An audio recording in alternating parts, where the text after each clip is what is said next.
I'm meteorologist Nicholas Herbosa with Fox 10 News. We thank you for checking out the forecast. We're starting in the tropics, a lot to track at this moment. In fact, we have a major hurricane in the Atlantic. This is Hurricane Kirk. This will be moving off to the north out to sea. It is a very strong storm, though. We have Leslie, which might become a strong storm in the long term. It might move south of where Kirk moved as well. Something we'll be watching, but it's most likely that it'll be staying out to sea. A lot of attention on the Gulf of Mexico as well. We've had a lot of attention on the Gulf of Mexico for a rather long time. In fact, if you were watching us last weekend, we were already highlighting this. Here's what's happening right now. Multiple areas of showers and thunderstorms, including one that's very important. This is a decaying tropical depression from the eastern Pacific. Some of the forecast models, and I'm talking like the latest forecast models as of this evening, have taken this energy and used it as it crosses over to consolidate this broader area of low pressure. So that's going to be something to watch in the long term. Our main headlines right now, it's struggling to develop, but slow development is eventually possible. Right now it's messy and disorganized. Almost all the models point towards this being a rainmaker for Florida. In fact, some models already showing some very significant rainfall totals possible over the next 7 days. How about pushing over 10 to 15, maybe even pushing over 20 inches? Yeah, that would be crazy for the western or the peninsula, Florida. Something we'll be watching there. Again, we have plenty of time to watch this for now as it organizes. Here's the GFS forecast model. I'm just going to run the operational model. Typically don't like to do this, but we're kind of getting an idea of what's going on here. This has been struggling for a little while, but it's this energy that comes across and into the southwestern Gulf of Mexico that the GFS tries to focus on. Notice how broad this is right now in the circles. The circles show where the lower pressure is. Once we get an actual circle, that's where we have something closed off.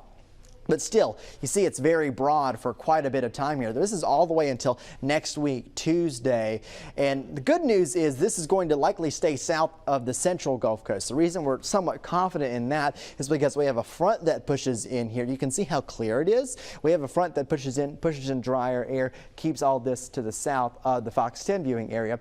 But of course, the peninsula of Florida will be watching this very closely, especially the west coast, because you can see what happens here. Something tries to organize. We have time to watch it. Just want you to check back in with the forecast.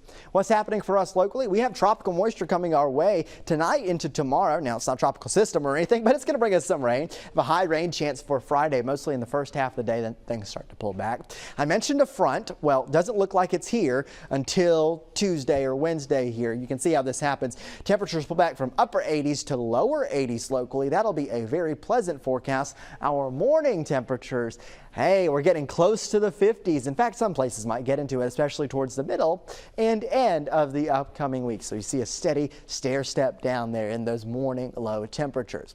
Rain chances over the next few hours for us overnight tonight and into our Friday morning. That's when we'll see those highest rain chances. They'll start highest at the coast, start to spread inland. If you are inland, I think your rain chances are more scattered. Here's a look at the futurecast. You can see how this shapes up. You have those showers moving in overnight, maybe a rumble of thunder or two, then 7 a.m. I think it's a wet morning commute. You have those heavier showers or maybe even a rumble of thunder around as well. 11 a.m. some scattered rain lingering, cloudy day as well. Temperatures held down because of the cloud cover.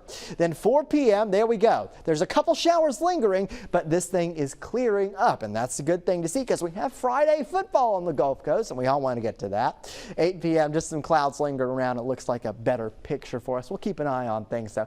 Keep an eye on that Fox 10 weather app. That'll be able to tell you where the storms are tomorrow afternoon and evening. By 11 o'clock, things are starting to cloud. In fact, the clouds get out overnight, and by 9 a.m. on Saturday, we have some breaks starting to show up. Forecast lows overnight tonight into tomorrow morning. It's a mild night ahead with temperatures in the lower 70s. Tomorrow afternoon, as I mentioned, temperatures held down because of the cloud cover and rain. Upper 70s, maybe an 80 on the board in a couple spots. You see Pascagoula and Destin there. It will be a more gloomy day for the Gulf Coast.